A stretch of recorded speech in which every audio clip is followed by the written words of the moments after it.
Fernández. Él nació en Vitoria un 12 de febrero de 1981. Es licenciado en Ciencias Sociales y de la Comunicación en la rama de periodismo, técnico de comunicación y marketing en una ONG. Muy buenas, bueno, está temporal, entonces bienvenido directamente a Osco TV y Tribuna Libre. Óscar, gracias. ¿En qué ONG estás ahora mismo? Bueno, yo estaba trabajando en una ONG de cooperación que se llama STN-YSEA y lógicamente, bueno, pues antes de entrar en el ayuntamiento pues era técnico de comunicación de esa ONG. Bueno, estamos ya en campaña municipal. Sigue siendo de momento el portavoz de Irabasi, pero cuéntanos un poquito, porque Irabasi en esta nueva legislatura no se presenta solo, ¿no? Eso es, bueno, lo que no es un punto final, como decimos, es un punto seguido, ya que lo que nos hubiera gustado hace 4 años se ha producido en estas próximas elecciones municipales y forales, es decir, que los partidos que componemos Irabasi, tanto Izquierda Unida como el partido al que yo pertenezco, que es EQ Verdeak, de los Verdes Europeos, incorporamos a Podemos y entonces es una candidatura más amplia, que se llama Elkarrekin Podemos, una candidatura mucho más plural, mucho más amplia y más integradora. Quizás de esta forma también unificamos votos en vez de repartirlos. Sí, yo siempre he dicho, y desde el inicio fue lo primero que también hice al intentar llegar a la política, es el tema de la confluencia, de la unidad, de que no hubiera muchos partidos, sino que hubiera unos partidos más fuertes, unos partidos donde fueran más plurales, donde todas las voces tuvieran su sentido, y entonces estas 3 fuerzas de izquierda que ahora nos hemos juntado, yo creo que vamos a ser una fuerza importante en el Ayuntamiento de Vitoria-Gasteiz. De momento sigue siendo el portavoz, después irás en las listas como tercero. Pero vamos a hacer un poco el balance sobre esta legislatura que termina, ¿no? Como Irabasi, ¿qué balance hace en la ciudad de Vitoria? Bueno, yo creo que hace 4 años el papel de Irabasi, que tan solo contaba conmigo, con un solo concejal, fue determinante para echar a Maroto y sus discursos xenófobos, y eso fue importante, ¿no?, para trabajar en la convivencia, que ha sido quizás lo que más ha podido trabajar en el ayuntamiento. Hemos intentado estar en todos los acuerdos que ha sido posible con el alcalde, con Gorka Urtaran. Recordamos que hemos llegado a 2 acuerdos en cuanto a la política presupuestaria, en los presupuestos. Llegamos a un acuerdo en políticas fiscales para mejorar la vida de las personas. Y sin embargo, pues los acuerdos presupuestarios y otros acuerdos pues no se han cumplido. Entonces nos queda esa espinita clavada de que, en definitiva, el gobierno de Gorka Urtaran es muy similar al gobierno de Javier Maroto y muy similar al gobierno de Patxi Lázquez anteriormente. Por lo tanto, creo que hay que darle una vuelta a la política. Esperemos que el Elkarrekin Podemos sea una fuerza determinante para conseguir ese cambio que Vitoria-Gasteiz necesita para la ciudad, para las personas y también por el bienestar animal. Hablamos de fuerzas de izquierdas, pero uy, perdón, he sido yo la que he movido la cámara, pero me has mencionado a Patxi Lázquez. También podríamos decir que es socialista, tira más a izquierda. En cambio, también tienes esas críticas, ¿no?, hacia esa tendencia de izquierdas, de socialista. Sí, porque al final el Partido Socialista se ha mostrado a lo largo de la historia reciente, pero también de la historia más reciente en nuestro ayuntamiento, que le gusta más hacerse la foto con el PNV, con el PP y con la patronal, con el SEA, para pues beneficiar en los impuestos a las grandes empresas, en vez de hacerse la foto con los partidos de izquierda, con la ciudadanía y con los movimientos sociales para mejorar la vida de las personas. Por desgracia, el Partido Socialista, como suelo decir, siempre es de izquierdas cuando estamos en campaña, pero cuando llega a las instituciones se olvida de las personas, del apartado social, y busca el beneficio de las grandes empresas. Pero fíjate que hoy en día la voz populi, ¿no?, el sentir popular, viene a decir lo que tú acabas de decir, pero de todos, de que en campaña electoral todo el mundo dice, hace, pero después durante 4 años eso se queda, como diría Karina, en el baúl de los recuerdos, ¿no? ¿Qué es lo que va a hacer en este caso vuestro partido diferente, que pueda decir ¿no? Ellos van a tirar para adelante, pero algo que sea real, ¿no? Bueno, lo que más nos ha caracterizado en esta legislatura, dentro del trabajo que hemos hecho desde Izquierda Unida y desde Coberdeac, es que siempre hemos sido claros y hemos defendido el programa que representamos. Somos un partido de izquierdas, ecologista y feminista, que busca no solo el bienestar de las personas, sino los derechos de los animales, y creo que eso lo hemos mantenido hasta el final. Hemos estado al lado de todos los movimientos sociales de la ciudad, hemos mantenido unas políticas reales y lo que tenemos en el programa, bueno, pues lo hemos defendido, y creo bueno, pues que esa consonancia, ¿no? o bueno, el haber defendido en lo que queríamos es lo que más nos ha significado. Por lo tanto, lo que vamos en la campaña, lo que vamos en el programa, es lo que vamos a seguir defendiendo en los próximos 4 años, ¿no? Que eso es, vamos a decir, nuestro contrato con la ciudadanía. Has hablado del feminismo. Y hoy en día, pues el derecho, la igualdad y sobre todo el feminismo es una baza muy importante, ¿no? Para todos los partidos que lo incluyen dentro de su campaña electoral.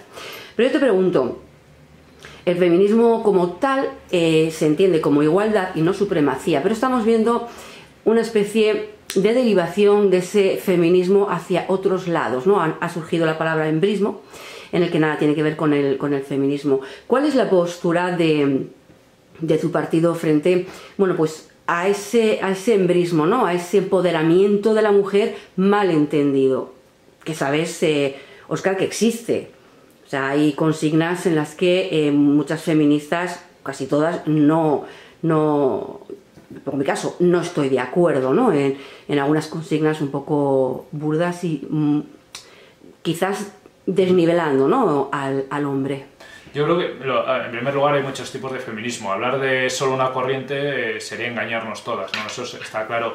A mí no me gusta etiquetas como el embrismo, porque no creo que sea. Así que es cierto que, como en todos los movimientos, hay agrupaciones o personas que pueden llevar al extremo una serie de reivindicaciones. Pero es cierto que yo creo que lo fundamental es quedarnos con la imagen que se produjo el 8 de marzo y que se produjo el año pasado también. Es decir, llevamos 2 años en los que el 8 de marzo miles de mujeres en todo el estado salieron a la calle a reivindicar una igualdad real. Y yo me voy a quedar con eso, ¿no? Porque creo que es lo importante y es en lo que estamos trabajando. Y es una corriente que encima ha ido creciendo en los últimos años y nos demuestra que todavía hay mucho camino por recorrer en cuanto a la igualdad.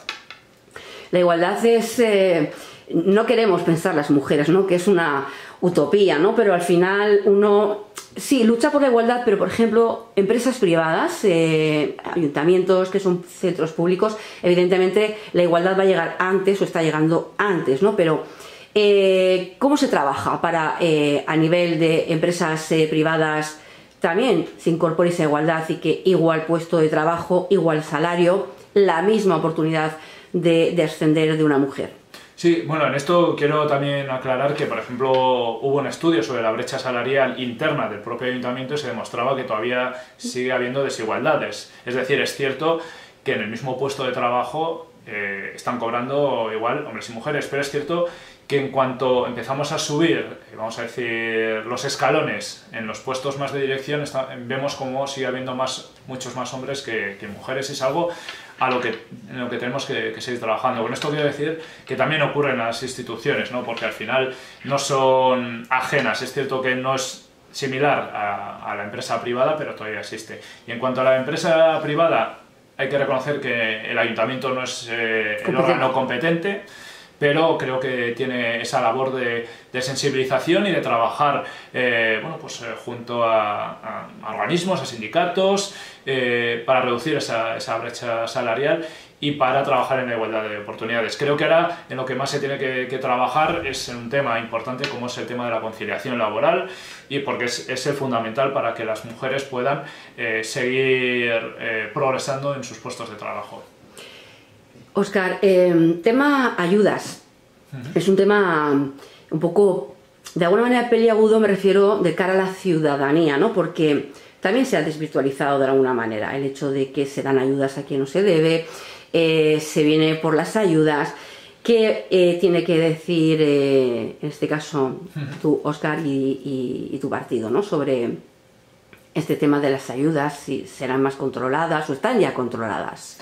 Yo creo que decir que, bueno, pues que se tiene que controlar las ayudas es un hecho, ¿no? Pero yo creo que ya son bastante garantistas, ¿no? Y en esto quiero romper a favor del trabajo que se está realizando en Lanbide y también las ayudas municipales, ¿no? Porque creo que las profesionales que están en los servicios sociales bueno, pues trabajan con esmero para esta situación, ¿no? También hay que reconocer que los datos lo que demuestran es que eso no está ocurriendo, es decir, que la mayor parte de las ayudas van a las personas que más lo necesitan, ¿no?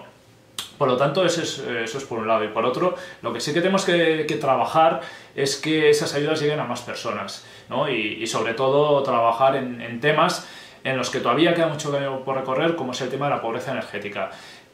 No solo hay que dar ayudas, nosotros somos partidarios de también buscar la autonomía de las personas, ¿no? Y para eso, por ejemplo, lo que proponemos desde EQUO y lo que hemos propuesto desde Irabas y vamos a proponer dentro del Elkarrekin Podemos es que las trabajadoras sociales enseñen a las familias cómo ahorrar ahorrar energéticamente dentro de sus viviendas con el objetivo de que tengan mayor autonomía y también para que tengan menos ayudas en un principio y se pueda repartir más ayudas al resto de personas que también están necesitando.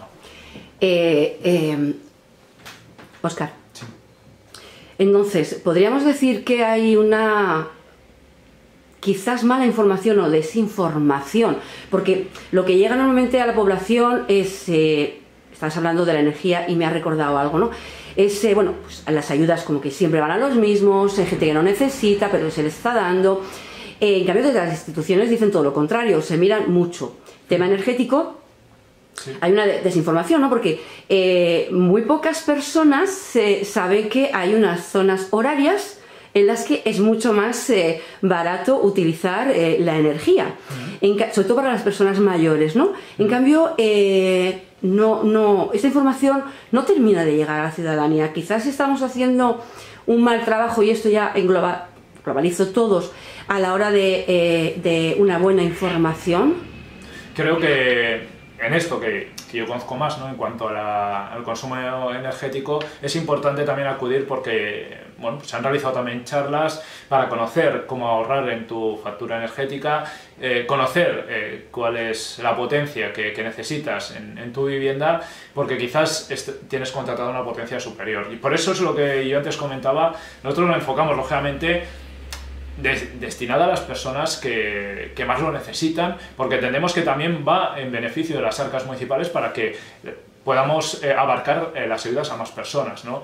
Y por eso el primer paso es que tengan la información necesaria. Es cierto, es que tenemos los límites que tenemos en un ayuntamiento, que sería lo ideal que todo el mundo conociera esta información. También es cierto que ya hay alguna empresa cooperativista que lo está haciendo. Por lo tanto, yo invito a toda la gente a que lo conozca, a que curiosee por internet también y que bueno, pues, intente controlar también su consumo energético, porque va a favor de la eficiencia energética del planeta y también, lógicamente, del bolsillo de los vecinos y vecinas. Victoria, ¿cómo la describirías tú, tanto a nivel de barrios como a nivel de estructuras, ¿no? Para la gente que tiene una necesidad, pues que va con una silla de ruedas, o ¿cómo la valorarías tú en estos momentos? Bueno, en cuanto a accesibilidad, todavía hay muchísimo trabajo por recorrer. Es cierto que, bueno, pues hasta que no te pones en el pellejo de estas personas no eres consciente, ¿no? De las necesidades, o mejor dicho, de las dificultades que hay para circular por las calles de Vitoria-Gasteiz. Es una reivindicación de colectivos como Viñaren e Guiñes. Hubo una ruta, por ejemplo, dentro del servicio de convivencia, donde una persona que iba en silla de ruedas pues mostraba las dificultades de realizar una vida normalizada, ¿no? Y creo que la accesibilidad en la calle es uno de los aspectos a trabajar, ¿no? Porque al final este ayuntamiento, en cuanto a espacio público, tiene que trabajar. Todavía es complicado. Luego, Vitoria en su conjunto, yo creo que lógicamente es una ciudad donde, bueno, pues es una buena ciudad para vivir, ¿no? Una ciudad tranquila, una ciudad donde, bueno, pues puedes pasear, una ciudad donde hay bastantes espacios verdes. Aún así, yo creo que todavía tiene un potencial. Yo creo que fuimos Green Capital, pero fuimos una Green Capital más de marca que una Green Capital más de creernos, ¿no? Porque al final, por ejemplo, el reciclaje es estancado y creo que podemos como sociedad, pero también la labor institucional, es fomentar que haya más reciclaje. También otra de las cuestiones en políticas sociales que antes estamos a la vanguardia de las políticas sociales de esta ciudad, éramos una ciudad muy solidaria, hablo de institucionalmente ya, ¿eh?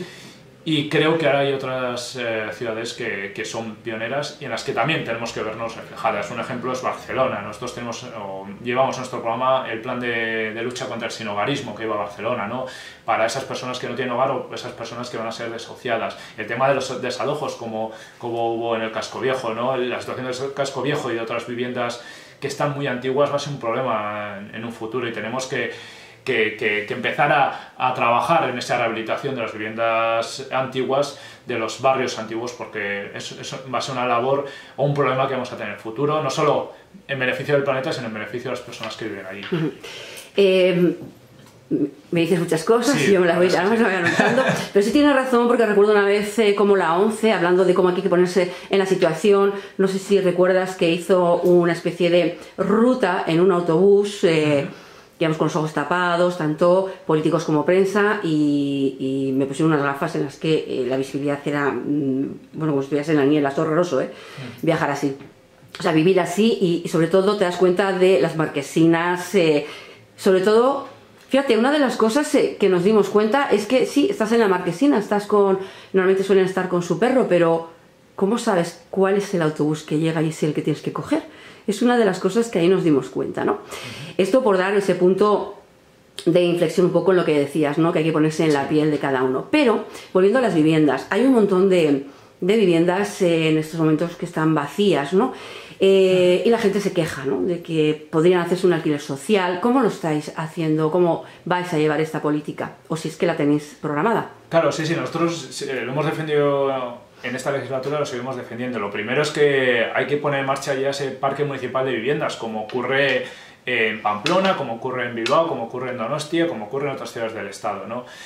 Y para empezar hay que empezar con las viviendas vacías municipales. Es que hay 500 viviendas vacías propiedad del ayuntamiento, o sea, viviendas del ayuntamiento que están vacías, 500. Es que estamos hablando de un número una importante. Cantidad, sí. Es cierto que no, aun poniendo todas no daría solución, pero es un primer paso, ¿no? Ahora mismo, según datos de Etxebide, creo que hay 6.500 personas demandantes de alquiler social, mientras hay casi 10.000 viviendas vacías en Vitoria-Gasteiz, incorporando las de los bancos e incorporando, lógicamente, las institucionales. Es decir, el problema de la vivienda se le puede dar salida. O sea, tenemos las viviendas vacías, tenemos personas que quieren ir a esas viviendas vacías, vamos a poner en marcha, por un lado, lo que antes he comentado, un parque municipal de viviendas, y por otro lado, nosotros lo que nos hemos fijado en un recurso que hay en otras ciudades, como es la Oficina Municipal de Vivienda. Esto se trabajaría con el gobierno vasco, con Bizigune, vamos a decir, sería una herramienta de intermediario entre la persona que tiene una vivienda vacía y la persona que quiere alquilar una vivienda. Y esto daría seguridad a esas personas que quizás tienen el temor o el miedo de qué va a ocurrir con la vivienda cuando la pongo en alquiler, y también da seguridad a esas personas que quieren buscar un alquiler de qué va a pasar si la persona propietaria, bueno, pues no cumple con el contrato estipulado. Por lo tanto, eso es una pieza muy importante para la salida. Lógicamente hay que trabajar con el gobierno vasco, que es el competente, pero esa sería una salida. Las salidas están muy bien, ¿no? Sobre todo cuando se hace para beneficiar al ciudadano. Has comentado que estáis cogiendo ideas de otros municipios, de otras localidades del Estado. ¿Es importante para vosotros que sean vuestra misma ideología, o sois capaces, esto por un lado, y sois capaces de coger una idea que es buena de cualquier otro partido político y aplicarla porque realmente es buena? Porque estamos un poco cansados los ciudadanos, ¿no? En el de, yo lo dije antes, esta idea era mía, me la echaste para atrás, o sea, da igual, la idea es la idea y es fundamental. Eso por un lado. Cogeríais, porque va unida a la siguiente pregunta. Yo, por ejemplo, que soy vasca, pero soy de la ciudad de Irún. En un momento determinado, en la parte vieja, evidentemente se hace vieja, pero también sus habitantes se hacen mayores. Puso a disposición de la gente que quisiera los ascensores. Esos ascensores que bueno, pues la gente, y vamos, es un camino que desgraciadamente quizás para algunos sea una mala noticia, ¿no? Pero todos vamos a llegar a cierta edad y vamos a necesitar, claro, estas partes viejas también, la DIU no tenía ascensor, entonces incluso por fuera, ¿no? Eso es algo que podría plantearse aquí, un cuarto piso sin ascensor, una persona que tiene 60 años y no puede, ni quiere dejar su vivienda, pues porque no tiene posibilidades, ¿no? Pero la media está entre 80 y 90 años ahora mismo en el Estado, entonces ahí van esas dos preguntas. Sí, respecto a la primera pregunta, en muchas de las propuestas que hemos llevado al ayuntamiento, es cierto que en primer lugar hablamos con gente de nuestro partido para saber en qué se está trabajando, pero también nos fijamos en propuestas de otros partidos porque entendemos que son interesantes, ¿no? Para intentar agruparlas también. Vamos a ver. Y también hay que decir que cuando alguna cuestión se ha llevado a este pleno para su aprobación, nos daba igual quién la llevaba, siempre que fuera en beneficio de la ciudadanía. Pero hay que reconocer, en este sentido, que lógicamente nosotros tenemos una ideología y que muchas veces pues, propuestas de otros partidos con otra ideología tienen matices que no podemos compartir. Aún así, intentamos llegar siempre a acuerdos. Pero bueno, en respuesta sí que nos fijamos, da igual el color de qué parte está iniciativa. En la segunda, yo lo uno a cuando antes hablaba de la situación del casco viejo y de viviendas antiguas y la rehabilitación. Quizás cuando hablamos de rehabilitación estamos pensando más en la fachada y en las viviendas, pero hablamos también de accesibilidad y hablamos de que no hay obstáculos para las personas con movilidad reducida, y en eso también están los ascensores, por supuesto, porque es que yo he vivido en el casco viejo hasta hace poco y era una vivienda sin ascensor. Yo vivía en el ático y lógicamente porque de momento soy joven y me puedo mover bien, pero es cierto que allí había gente mayor que tenía muchas dificultades en lo que hay que trabajar. Óscar, ¿qué le falta, vamos a ir ya terminando y cerrando la entrevista, ¿qué le falta a Vitoria que pueda aportar ahora mismo? ¿Qué podrías decirle, ¿no?, a esos ciudadanos que todavía, bueno, los ciudadanos que te van a votar, esos ya lo tienen claro, ¿no?, los que os van a votar. Hay que recordar que Óscar en este caso va en tercer puesto, pero bueno. Pero a esos indecisos, estamos hablando, en las generales estamos hablando de un 40% de indecisos. Sí que es verdad que en las municipales se vota a la persona, ¿no?, porque casi te tomas un café al lado. Pero al final estamos llegando también un poco como al tema de las generales, ¿no? Es que ¿a quién voto? No, es que nos pasa a muchísima gente, o les pasa a muchísima gente, ¿no? No quiero ni incluirme ni excluirme. Pero ¿qué le falta a Vitoria ahora mismo y qué podría proporcionar tu partido? Bueno, yo creo que igual hablo más a nivel personal, lo que puedo aportar y lo que creo que vamos a aportar desde Elkarrekin Podemos y también Izquierda Unida y Equo Berdeak en esa confluencia, y que le falta es empezar a trabajar en lo que yo siempre he denominado la Green Capital de verdad. El trabajar en una política de reciclaje buena, que vaya acorde de lo que marca la Unión Europea y que va en beneficio no solo del planeta, sino que también vaya en beneficio de las personas. Es decir, que si reciclas bien, si haces una buena gestión del reciclaje, que también repercute en tu bolsillo, en el bolsillo de los vecinos y vecinas.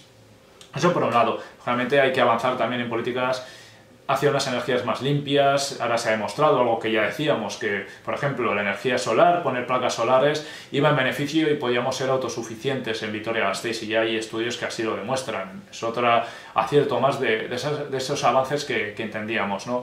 Hay que progresar no solo en materias medioambientales, en materias sociales, como antes he comentado, trabajando más para que nadie se quede en la calle, nadie duerma en la calle. Hay que trabajar más también en otras cuestiones que vamos a tener que afrontar como sociedad, como es el tema de la industria, ¿no? La industria del automóvil, esos retos que vamos a tener que trabajar en un futuro, ¿no?, con la reconversión hacia un automóvil eléctrico, que es muy necesario, ¿no?, porque ahora mismo solo hay discursos que no favorecen nada esta reconversión al modelo eléctrico, y lo único que se está produciendo es que toda la producción de los coches eléctricos vaya a Asia, vaya a China. Por lo tanto, vamos a trabajar porque si no los empleos se van a ir a Asia, ¿no? En definitiva, yo creo que tenemos una gran oportunidad de seguir avanzando como sociedad, pero de seguir convirtiendo a Vitoria-Gasteiz en un referente en materia green, en materia verde y en materia social.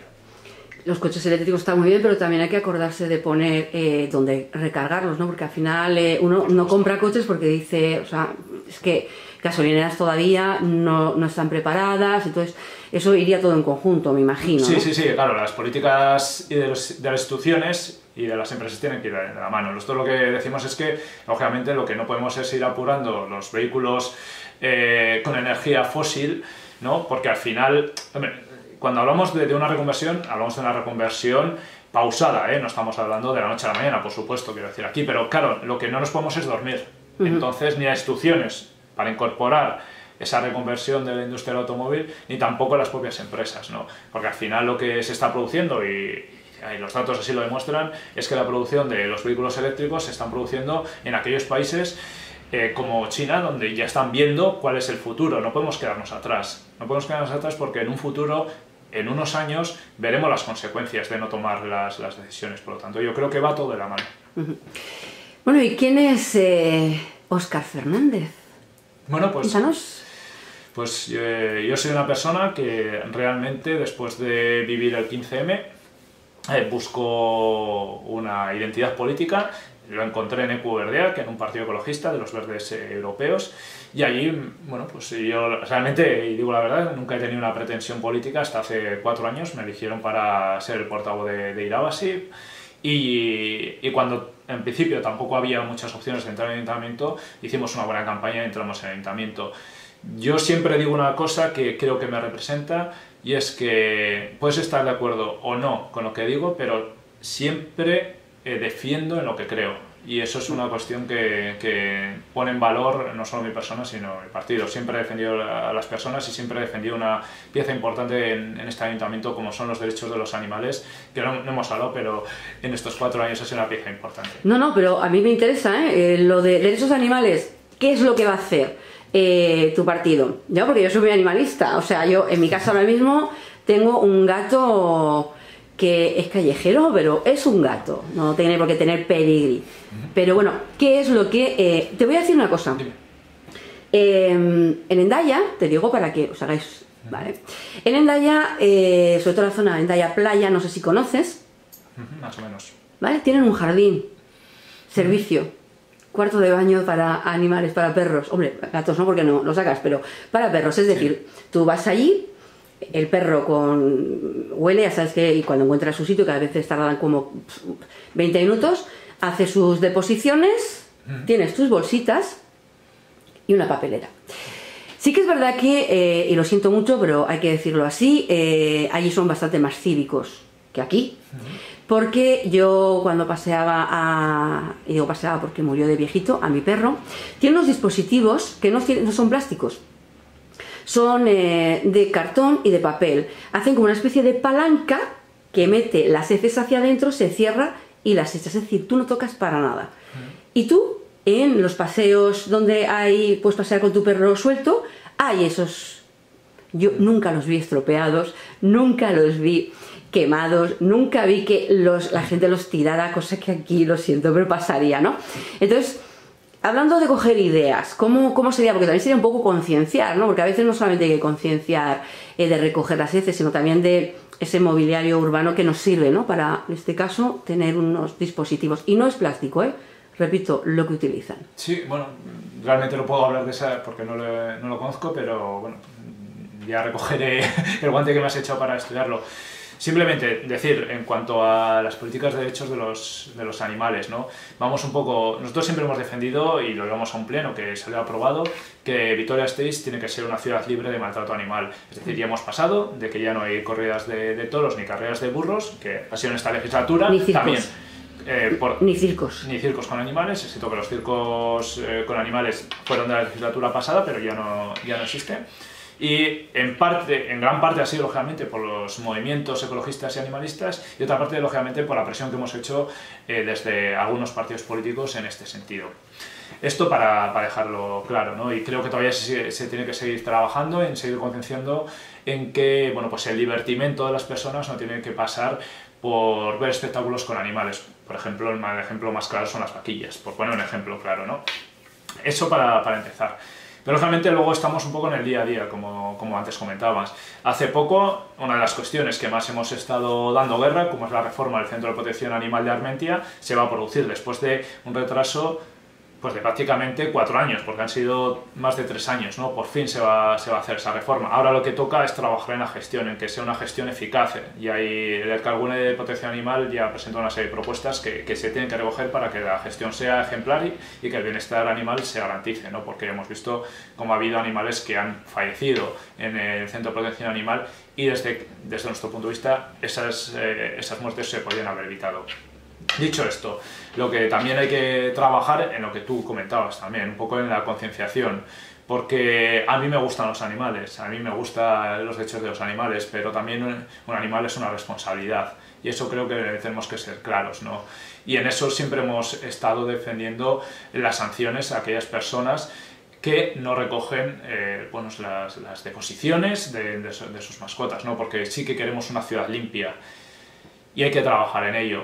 Son necesarias las zonas de esparcimiento, lógicamente, para que el animal esté bien, esté a gusto. Lógicamente es una responsabilidad y creo que aquí el trabajo de mantener una ciudad limpia no solo corresponde a los funcionarios de limpieza, sino también, lógicamente, a las personas que vivimos en ella. Por lo tanto, en ese sentido, hace falta concienciación, pero por desgracia, quizás, y a mí, como antes he dicho que me gusta decir las cosas claras, en este caso yo digo las cosas claras. Hace también falta un poco de mano dura, porque por desgracia a veces las malas conductas de algunas personas solo se combaten con mano dura, con sanciones.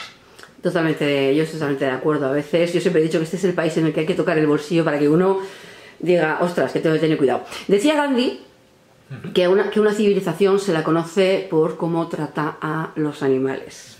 No.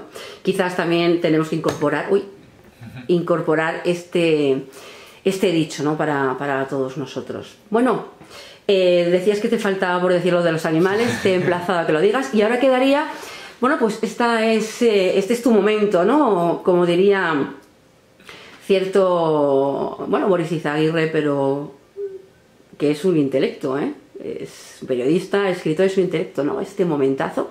La cámara es tuya, Óscar. ¿Qué es lo que quieres decir? ¿Qué te queda por decir? ¿O qué crees que no te he preguntado y deberías de explicar? Bueno, yo en este último minuto quiero referirme a todas las personas que nos están viendo. Más que nada, lógicamente, para decir que el trabajo que hemos realizado en Irabasi, tanto desde Izquierda Unida, desde Equo Berdeak, va a continuar dentro del Elkarrekin Podemos. Hemos defendido, como antes he comentado, una Vitoria-Gasteiz que tienes que ser un referente en políticas verdes, en políticas sociales, buscando el bienestar de las personas, buscando defender los derechos de los animales.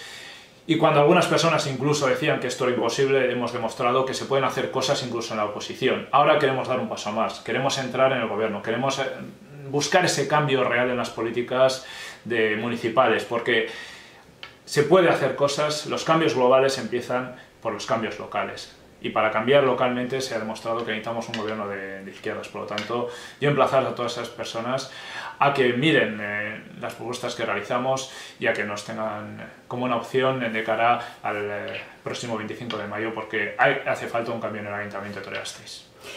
Pues, Óscar, muchas gracias porque hemos empezado esta ronda de entrevistas contigo.